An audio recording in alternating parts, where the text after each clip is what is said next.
প্রিয় লিসেনার, আশা করি সবাই ভালো আছেন। আজকে আমি আপনাদের মাঝে এসেছি এক ভয়ানক ঘটনা নিয়ে। এই ভয়ানক ঘটনাটি আসলে যার সঙ্গে ঘটেছিল তিনি আমাদেরকে এই ঘটনাটি শেয়ার করেছে। তার সঙ্গে এই বাস্তব ঘটনাটি ঘটেছিল 2022 সালের জুলাই মাসের শেষের দিকে। তার সাথে এই ভয়ানক ঘটনাটি ঘটে। এই ভয়ানক ঘটনাটি আমাদেরকে পাঠিয়েছে যশোর থেকে রঞ্জন ভাই। এই রঞ্জন ভাইয়ের সাথে তার জীবনের বাস্তব ভয়ানক ঘটনাটি ঘটে। সেই ঘটনাটি প্রিয় লিসেনার রঞ্জন ভাই আমাদেরকে শেয়ার করেছে যশোর থেকে।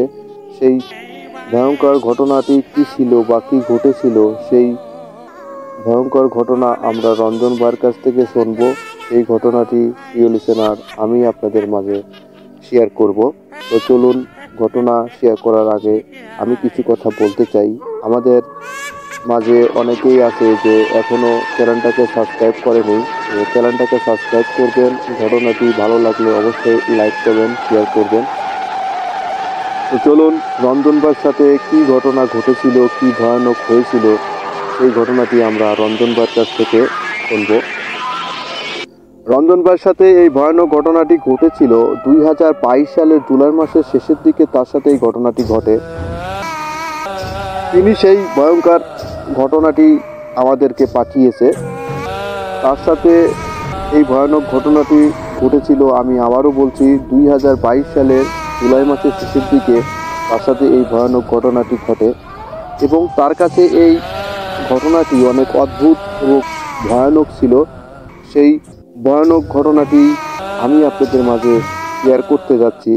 তো প্রিয় লিসেনার, এই ঘটনাটি আশা করি আপনাদের অনেক ভালো লাগবে এবং আপনাদের অনেক এন্টারটেনমেন্ট দেবে। তো চলুন, আমরা আসলে সেই রঞ্জন ভাইয়ের সাথে কি ঘটনা ঘটেছিল সেই ঘটনায় চলে যাব। রঞ্জন ভাই বাড়িতে থাকতো, আপাতত কোনো কাজ করতো না। সে বাড়িতে বসেছিল। সে রাত্রিবেলা ঘুমায়। ঘুমানোর পরে তার ঘুমের ঘরে কে যেন এসে তাকে ডাকছে, যে রঞ্জন, বাইরে আয়, সব বন্ধুরা মিলে মাছ মারতে যাব, সবাই তোর জন্য অপেক্ষায় আছি, তুই আয়। তখন রাত 2টা থেকে 3টার মাঝামাঝি হবে। তখন তাকে বাহির থেকে কে যেন ডাকছে, যে রঞ্জন, আয়, বাইরে আয়, আমরা সব বন্ধুরা মিলে মাছ মারতে যাব নদীতে। সেই রঞ্জনকে ডাকে। রঞ্জন ভাই তার ডাকে সাড়া দেয়, বলে, ঠিক আছে, তাহলে দাঁড়া, আমি আসতেছি। রঞ্জন ঘুম থেকে উঠেই সেই যে দাঁড় করে রাখছে তার বন্ধু, তার কাছে চলে যায় এবং সেই বন্ধু যেখান দিয়ে হারছে তার পিছন পিছন সেই রঞ্জন ভাই হারছে। রঞ্জন ভাইয়ের হাতে একটা সিগারেট ছিল। সে সিগারেট টানছে আর পিছন পিছন যাচ্ছে।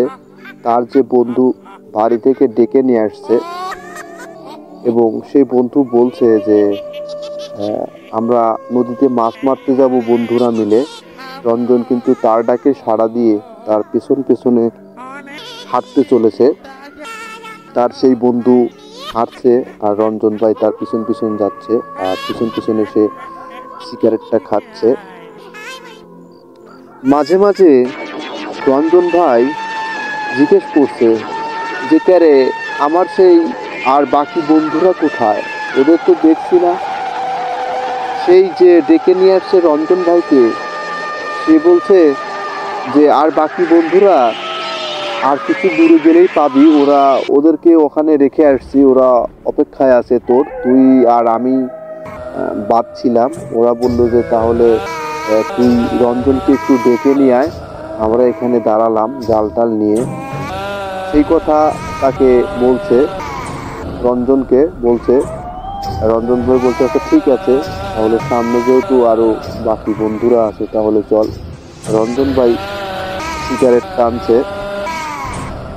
আর হাঁটতে হাঁটতে সেই রঞ্জন ভাই আবার জিজ্ঞেস করছে যে কই, অনেকটা তো পথ চলে আসলাম, ওদের তো পাই না। ওই যে ডেকে নিয়ে আসছে ও বলছে আরে পাবিনি, তারা কেবল কতটুকু আসলি, এই তো সবে মাত্র আসলাম, ওরা আছে আর একটু দূরে আছে, নদী তো এখান থেকে অনেক দূরে, তুই তো ভালো করেই জানিস, ওরা আছে ওখানে, ওখানে ওরা আমাদের অপেক্ষায় আছে, আমরা গেলেই কিন্তু আসলে মাছ মারা শুরু হবে। রঞ্জন রঞ্জন ভাই কিন্তু এখনো বুঝতে পারেনি যে আসলে তার সঙ্গে কি হচ্ছে। রঞ্জন ভাইয়ের হাতে এখনো সিগারেটটা রয়েছে। যেতে যেতে রঞ্জন ভাইয়ের হাতের সিগারেট যখন শেষ হয়ে যায়, তখন সেই রঞ্জন ভাই সেই ভয়ানক দৃশ্য এবং ভয়ানক রূপ কিন্তু সে দেখতে পায়, যে আসলে কে তাকে ডেকে নিয়ে যাচ্ছে, সেই রূপটা, সেই ভয়ঙ্কর রূপ কিন্তু সেই রঞ্জন ভাই দেখতে পারে।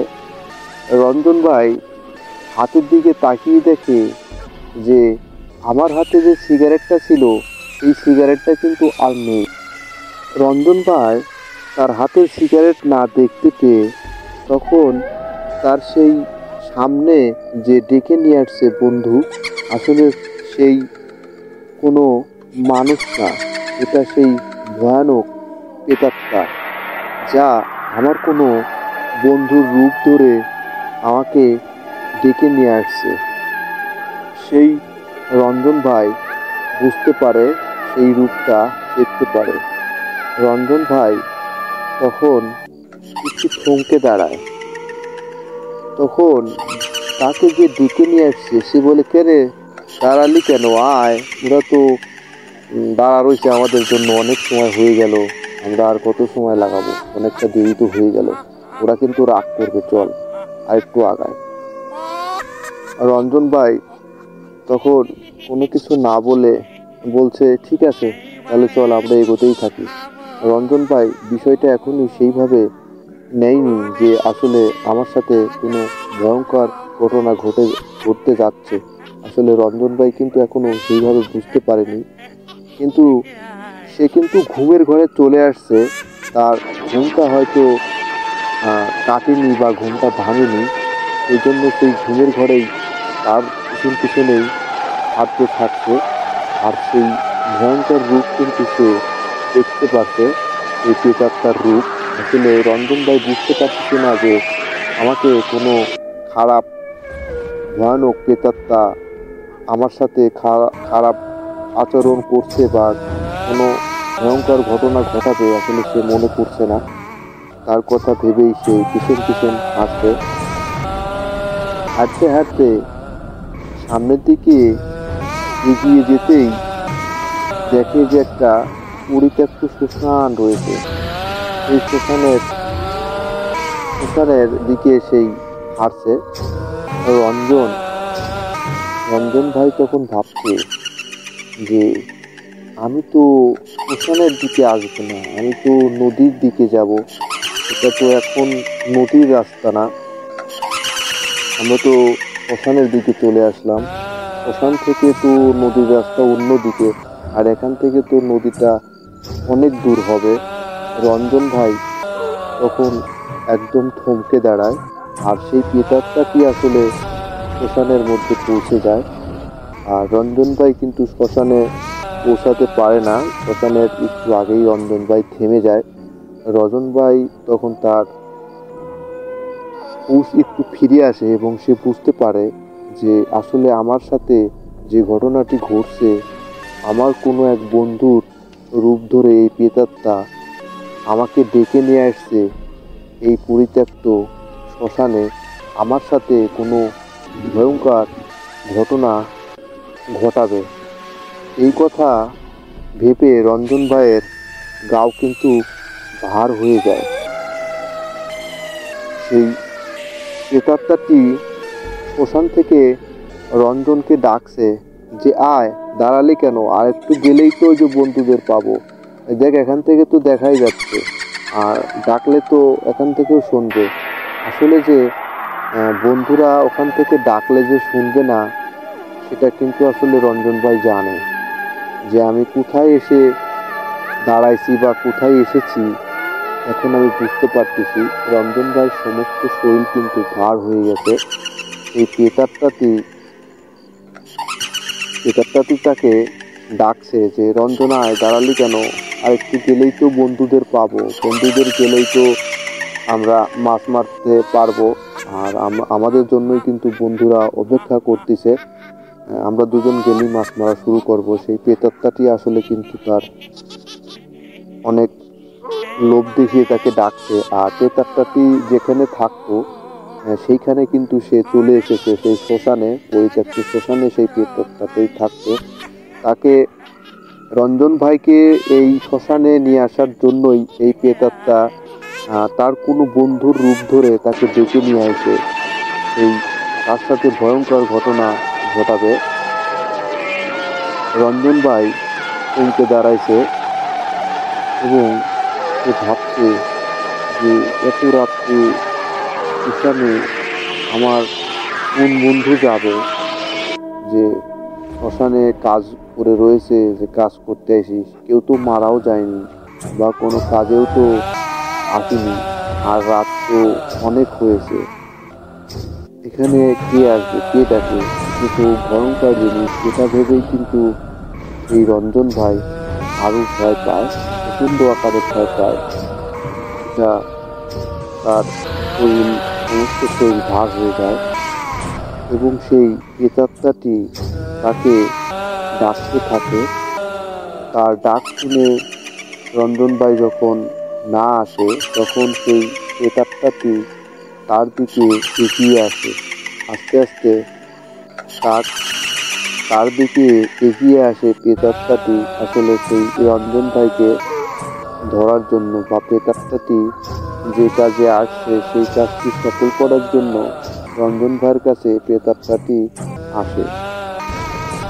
প্রেতাত্মাটি যখন আসতে থাকে তখন ওই শ্মশানের পাশ দিয়েই ছিল রাস্তা। রঞ্জনের কোনো এক বন্ধুর বাবা গাড়ি চলাতো রাত্রে, সে গাড়ি নিয়ে ওই রাস্তা দিয়ে আসতেছে বাড়িতে। তখন সেই বন্ধুর বাবা রঞ্জনকে দেখতে পায়। তখন সেই বন্ধুর বাপ বলে যে এত রাত্রে শ্মশানের ওইখানে কে দাঁড়িয়ে আছে, আর শ্মশানে তো কেউ মারাও যায়নি বা শ্মশানে তো কোনো কাজও নেই, এত রাত্রে তো এখানে কেউ আসার মতো কেউ নেই।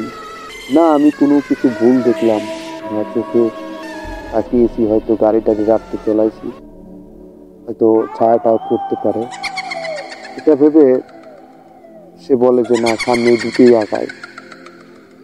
সে আবার যখন তাকায় তখন দেখে যে না, কেউ একজন দাঁড়িয়ে আছে।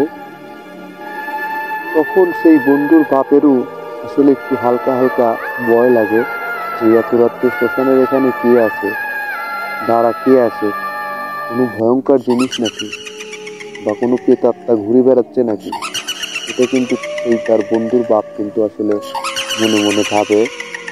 আবার ভাবে যে সামনে গিয়ে দেখি কি, প্রেতাত্মা হোক আর যে আত্মাকে নয়, সামনে গিয়ে দেখি। সেই রঞ্জন ভাইয়ের তার বন্ধুর বাপ কিন্তু আসলে সামনে আগায়, সামনে আগিয়ে আসে, দেখে যে আসলে রঞ্জন ভাই তারা আছে। তখন তার বন্ধুর বাপ রঞ্জন ভাইকে জিজ্ঞেস করে, কে রে তুই এত রাত্রে এখানে কেন, তুই এত রাত্রে কার সঙ্গে কথা বলিস, তুই এত রাত্রে এখানে কার সাথে কথা বলিস, আর এখানে তুই কি করতে আসিস, তোর কি এখানে কোনো কাজ আছে যে এত রাত্রে তুই কাজ করতে আসিস, আবার কার সাথে কথা বলছিস। রঞ্জন ভাই কিন্তু সেই প্রেতাত্মার সাথে আসলে কথা বলছিল।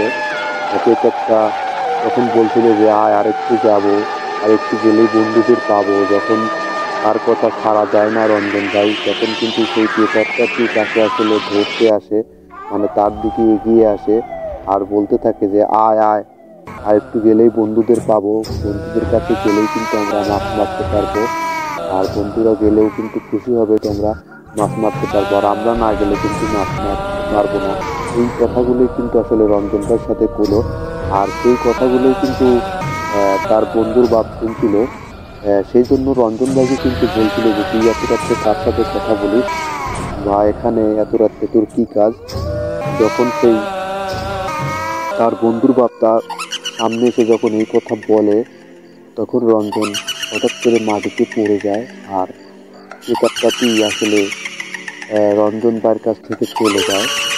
তখন সেই তার বন্ধুর বাপ, রঞ্জন ভাইয়ের বন্ধুর বাপ রঞ্জনকে গাড়ি করে বাড়িতে নিয়ে আসে।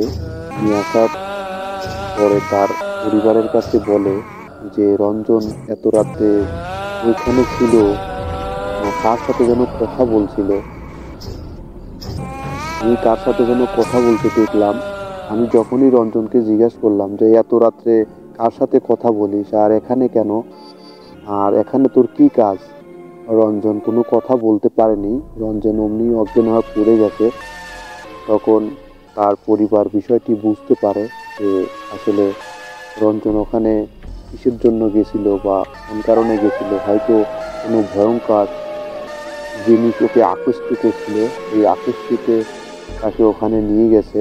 তখন তারা কবিরাজকে নিয়ে আসে। কবিরাজকে নিয়ে আসার পরে এই কবিরাজ কিন্তু আসলে বুঝতে পারে যে রঞ্জন ভাইয়ের সাথে কী ঘটনা ঘটেছিল বা কী হয়েছিল।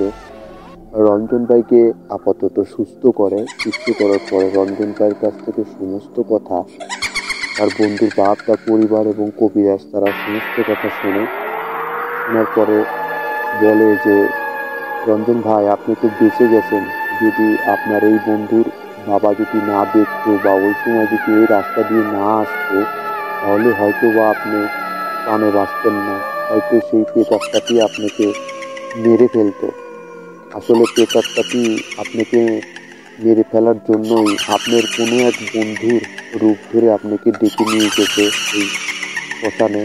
সেই পরিত্যক্ত শ্মশানেই সেই প্রেতাত্মাটি থাকে। আসলে প্রেতাত্মাটি আপনার সাথে সেই ভয়ানক ঘটনা ঘটাবে, সেজন্যই আপনাকে ডেকে নিয়ে গেছে। কবিরাজ তার সমস্ত কথা শোনার পরে এই সকল কথা তাকে বলে এবং কবিরাজের চিকিৎসা দেয় সেই রঞ্জন ভাইকে। রঞ্জন ভাইকে একটা তাবিজ দেয়। রঞ্জন ভাই ভালো আছে, সুস্থ আছে। রঞ্জন ভাইকে কবিরাজ বলে যে দেখে শুনে চলাফেরা করবেন, আর আমি যে সকল জিনিস দিয়ে গেলাম এগুলা জিনিস কখনো নষ্ট করবেন না। এই জিনিস থাকলে আপনার কাছে কোনো সময় কোনো ভয়ঙ্কর জিনিস আপনাকে আক্রমণ করতে পারবে না। এই কথা বলে কবিরাজটি চলে যায় এবং তার পরিবারও অনেক ভয় পায় যে আমার ছেলের সাথে কি ঘটনা ঘটতে চেয়েছিল। তার সেই বন্ধুর বাপকেও বলে যে আপনি যদি না থাকতেন তাহলে হয়তো আমাদের রঞ্জনকে আজকে আমরা খাইতাম না, হয়তো রঞ্জনের সাথে কোনো খারাপ আচরণ হয়ে যেত। তো আপনি ভালো থাকবেন। এই তার বন্ধুর বাপও চলে যায়। তো রঞ্জন ভালো আছে, সুস্থ আছে। আর একটা কথা বলতে চাই যে বন্ধুরা, আমাদের মাঝেও কিন্তু অনেকের হয়ে থাকে যে ঘুমের ঘরে এ সমস্ত বিষয় ঘটে থাকে।